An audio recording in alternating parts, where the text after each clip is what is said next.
So my presentation is over vaccinations. I did it with Jaden Lewis and myself, Dustin Lake. It's April 22nd, 2020, and we're going to explore the problem of people not vaccinating themselves or their children. This is an overview of what we're going to talk about here today. First, we're going to talk about the problem, go into why it's a problem, and then we'll go into why people believe this, why this problem has come, what's causing it to continue and propagate. Then we'll look at solutions to fix the problem, and then we'll take solutions that we've come up with that we think might work and help people that need to be vaccinated and just saving lives in general. We'll then put those up against a grid that has various categories that ranks them and how good they are. And we'll take the best ranked possible solution. So it's the best ranked for the country overwide and just the best for the most people, basically. Then we'll go into the grid results here. We'll talk about who won, why, stuff like that, why it's the best, and how we're going to go forward with that. We'll talk about the action that people would have to take in real life to cause this solution and go through with it and actually fix the problem. We will then talk about, we'll acknowledge others' beliefs in us. We'll say why they believe the way they do and ultimately why they're wrong and why they should be vaccinated and why we believe that. And then we'll talk about some of the benefits of getting vaccinated. Once again, drill in why our opposers are not correct in what they believe and why we are actually correct that people need to be vaccinated. Everyone should be vaccinated for the protection of everyone in the United States, really. And then last, we will go to our closing and ask if you have any questions. So the problem is a big deal. It's not people not getting vaccinated.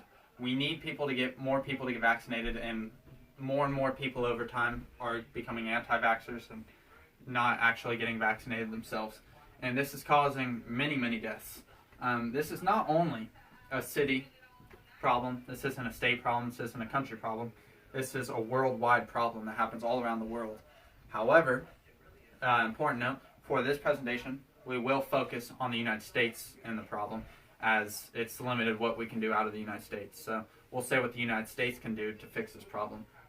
And then an important statistic here that I think goes along with stressing just how big the problem is according to Children's Hospital Philadelphia, more than 1.5 million people worldwide have die each year due to vaccine preventable causes or vaccine preventable diseases, which means that if these people vaccinated themselves or their children or whatever the circumstance comes, if they took the vaccine, 99% of the time would live.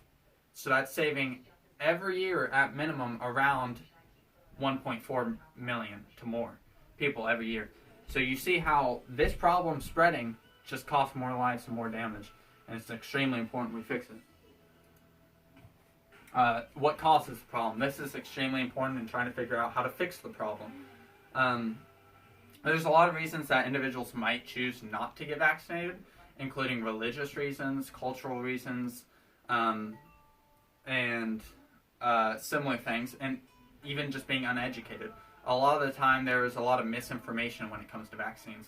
I'll go into a little bit further later, but there's been entire campaigns that trick people into believing that vaccines cause autism and that they cause various other problems that will cause people to not want their kids to be vaccinated, not want themselves to be vaccinated.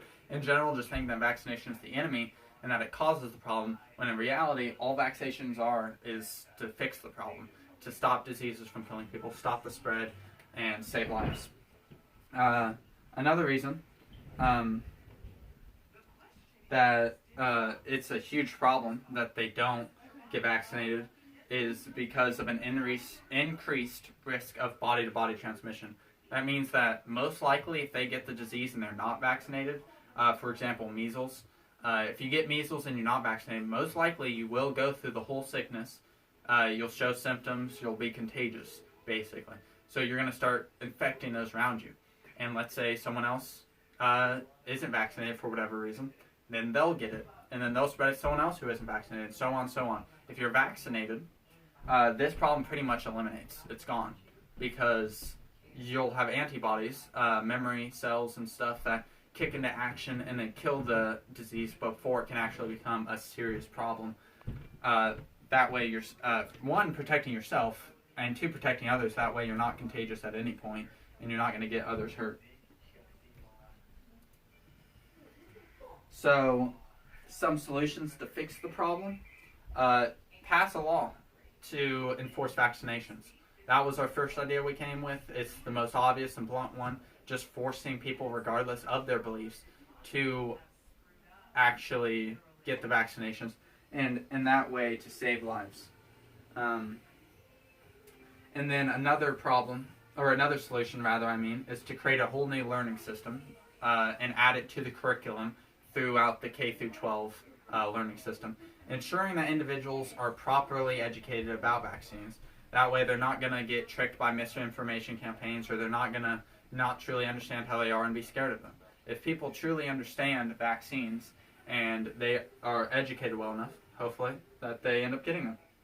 And then thirdly, we can pass a law to fine parents that don't get their kids vaccinated, or themselves if they're not vaccinated. That way to encourage them to do it without going to more extreme methods, like simply sending them to jail or something like that for not vaccinating.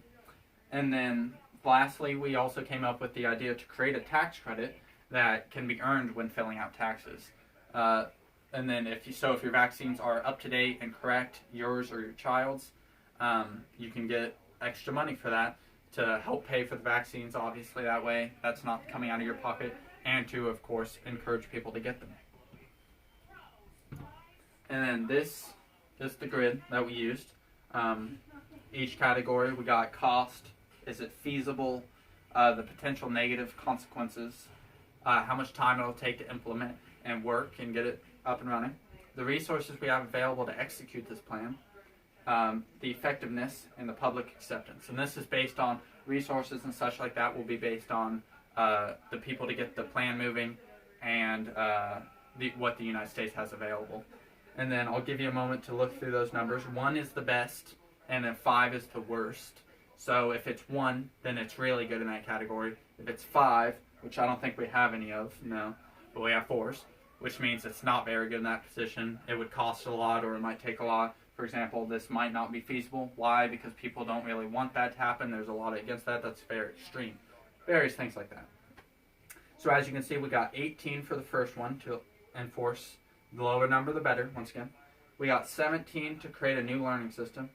16 that creates a law to fine parents with them not being vaccinated or their children, to encourage them.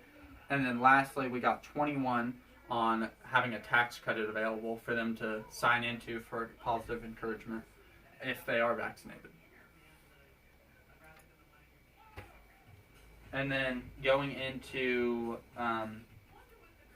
the grid results, as I just explained to you, the fine is what we thought was the most realistic across the board and would be the best ultimately. Having a law, this is important.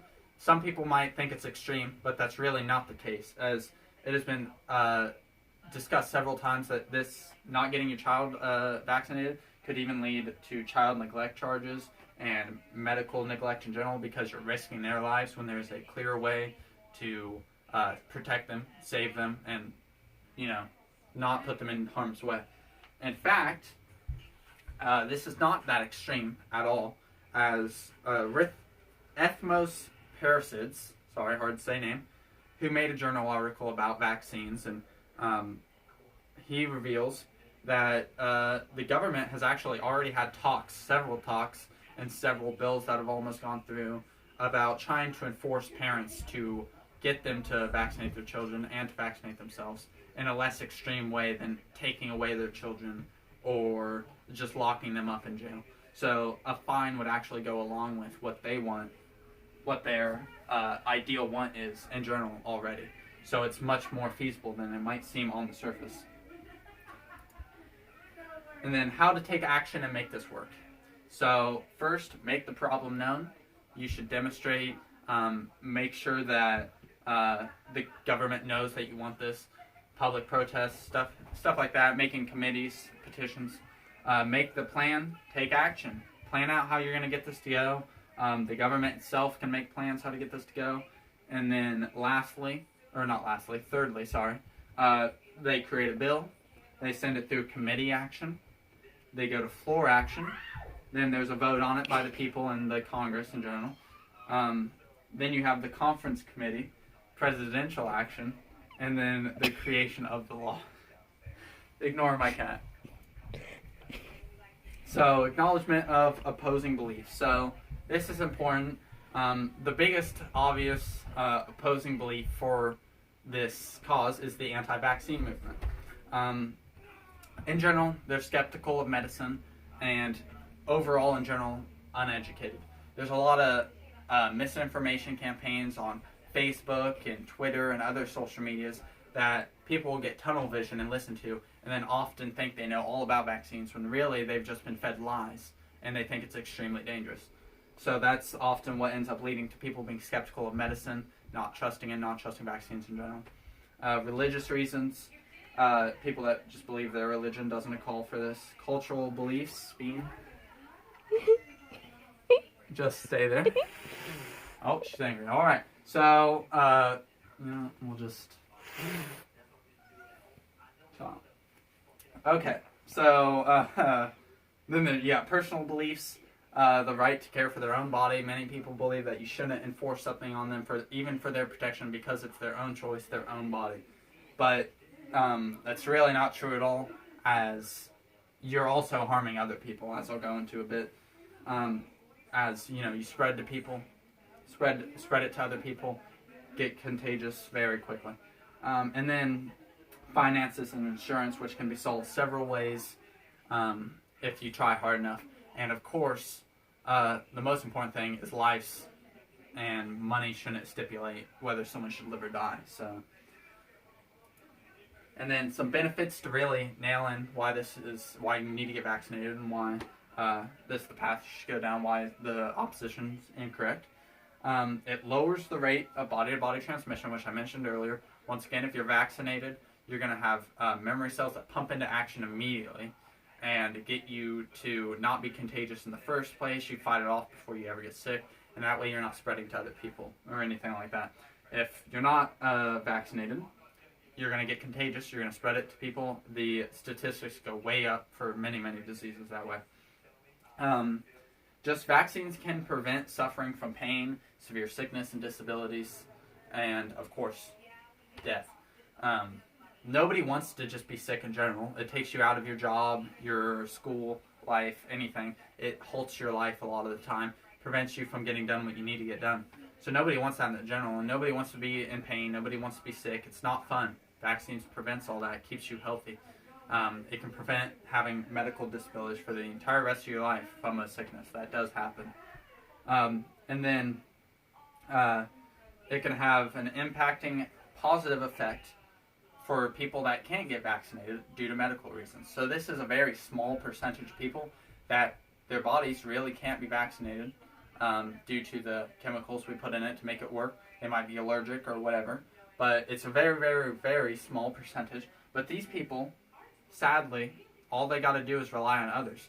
They got to hope that everybody around them that could get it has gotten it. And if so, logically speaking and statistically speaking, they should be safe. As if their friend came in contact with, let's say, measles, but they're vaccinated, they'll kill it before they ever get it back to their friend that couldn't get that vaccination. But if they didn't get vaccinated, they would transfer it to their friend who didn't even have a choice not to get vaccinated. So, once again, it's important whether it's for yourself or for even others. And then one last thing to prove this point and the evidence of it. According to Kathleen Ramirez, who worked with the CDC and has researched vaccines extensively, she says that vaccines have, in the last 20 years, prevented 734,000 deaths. It's a lot of people. And has also prevented 322 million illnesses in children. So that's incredible. So, of course, we want more of that. And that's all we have. Is there any questions? Not in this scenario. Thank you for watching. Hope you enjoyed.